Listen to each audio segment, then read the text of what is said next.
آج کی ویڈیو میں ہم مزید 5 انبیاء کا ذکر کریں گے، جن میں حضرت داؤد علیہ السلام، حضرت سلیمان علیہ السلام، حضرت ایوب علیہ السلام، حضرت ہود علیہ السلام اور حضرت الیاس علیہ السلام شامل ہیں۔ سب سے پہلے حضرت داؤد علیہ السلام کا ذکر کرتے ہیں۔ حضرت داؤد علیہ السلام ایک اہم شخصیت تھے جو اپنی حکمت، بہادری اور اللہ کے لیے عقیدت کے لیے مشہور تھے۔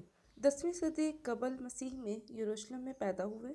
انہوں نے کم عمری میں ایک طاقتور اور قداور کافر بادشاہ جالوت کو پتھر مار کر قتل کر دیا تھا، اور یہ ایک ایسا عمل تھا جو طاقت پر ایمان اور ہمت کی فتح کی علامت ہے۔ اس فتح کے بعد داؤد کی شہرت میں اضافہ ہوا اور وہ بالآخر اسرائیل کا بادشاہ بن گیا۔ انہیں ایک سریلی آواز سے بھی نوازا گیا جو پہاڑوں، پودوں اور جانوروں کو حرکت دے سکتی تھی، اور حضرت داؤد نے اس تحفے کو اللہ کی حمد کے لیے استعمال کیا۔ اس کے علاوہ اللہ تعالیٰ نے ان کو جانوروں کی زبان سمجھنے کی صلاحیت بھی عطا فرمائی۔ حضرت داؤد علیہ السلام کو بہت سارے چیلنجوں کا سامنا کرنا پڑا، جن میں طالوت کی طرف سے حسد اور دھمکیاں بھی شامل ہیں، لیکن انہوں نے ان پر فضل اور معافی سے قابو پا لیا۔ انہیں زبور بھی عطا کی گئی جو ایک آسمانی صحیفہ ہے جو کہ لوگوں کے لیے رہنمائی کے طور پر اللہ تعالیٰ کی طرف سے بھیجا گیا۔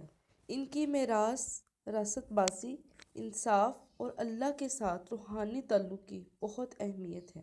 اب بات کرتے ہیں حضرت سلیمان علیہ السلام کی، جو کہ ایک حکیم اور طاقتور نبی اور بادشاہ تھے۔ انہیں بادشاہی اپنے والد حضرت داؤد علیہ السلام، جو کہ پیغمبر بھی تھے، ان سے وراثت میں ملی تھی، اور حضرت سلیمان علیہ السلام اپنے منصفانہ فیصلے، فطری دنیا کو سمجھنے اور جنوں کے ساتھ بات چیت کرنے کی صلاحیت کے لیے مشہور تھے۔ اللہ تعالیٰ نے انہیں ہوا پر قابو دیا، جس کی وجہ سے وہ بہت تیزی سے فاصلہ طے کر سکتے تھے، اور جنات جو کہ حضرت سلیمان علیہ السلام کے حکم سے کام کرتے تھے۔ ان کی سب سے مشہور ملاقاتوں میں سے ایک ملکہ بلقیس کے ساتھ تھی، جس کی بادشاہی انہوں نے کئی واقعات کے بعد اپنے آپ میں ضم کر لی، جس میں ان کی حکمت اور اللہ کی نعمتوں کو ظاہر کیا گیا۔ اللہ تعالیٰ کی نعمتوں اور حضرت سلیمان علیہ السلام کے بہت سارے معجزات دیکھنے کے بعد ملکہ بلقیس نے نہ صرف اسلام قبول کیا بلکہ حضرت سلیمان علیہ السلام سے ان کا نکاح بھی ہو گیا۔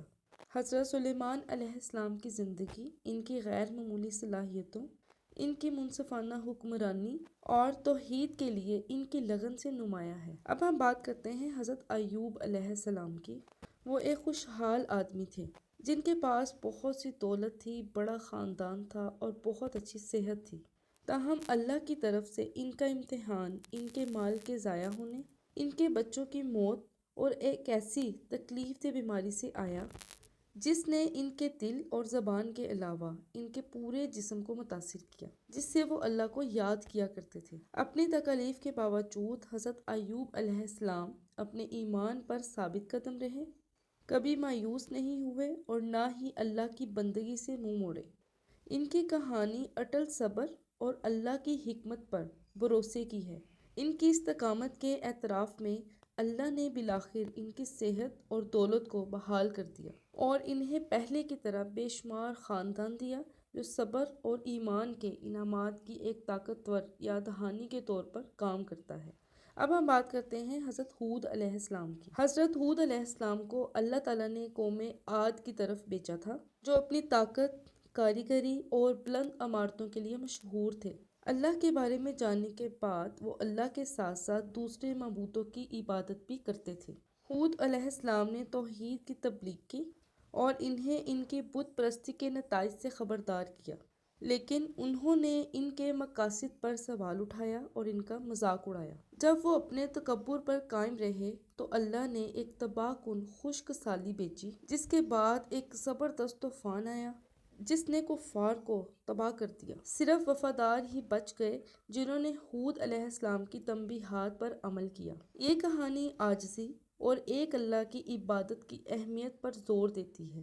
اب ذکر کرتے ہیں حضرت الیاس علیہ السلام کا۔ حضرت الیاس علیہ السلام جو کہ اللہ تعالیٰ کے رسول تھے اور بنی اسرائیل کے لوگوں کی طرف بھیجے گئے تھے تاکہ انہیں ایک خدا کی عبادت کی طرف بلائیں اور بت پرستی کو ترک کر دیں۔ حضرت الیاس علیہ السلام بت پرست بادشاہ احاب اور ملکہ ایزبل کے ساتھ اپنے تصادم کے لیے جانے جاتے ہیں۔ شدید مخالفت اور خطرات کے باوجود حضرت الیاس علیہ السلام توحید کی تبلیغ میں ثابت قدم رہے۔ یہ کہانی ہمت، ایمان کے عزم اور مصیبت کے وقت صرف اللہ تعالیٰ کی مدد پر زور دیتی ہے۔ یہ تھی آج کی ویڈیو جس میں ہم نے مزید 5 انبیاء کا ذکر کیا۔ ان میں اتنی ڈیٹیل نہیں ہے کیونکہ یہ اسپیشل بچوں کے لیے ہے تاکہ بچوں کو ہم بتا سکیں کہ ہمارے کون کون سے پیغمبر کون کون سی وجہ سے مشہور تھے۔ جب بچے یہ چھوٹے چھوٹے واقعات سنیں گے تو ان میں شوق پیدا ہوگا، تو وہ آپ لوگوں سے مطالبہ کریں گے کہ ہمیں ان انبیاء کے مزید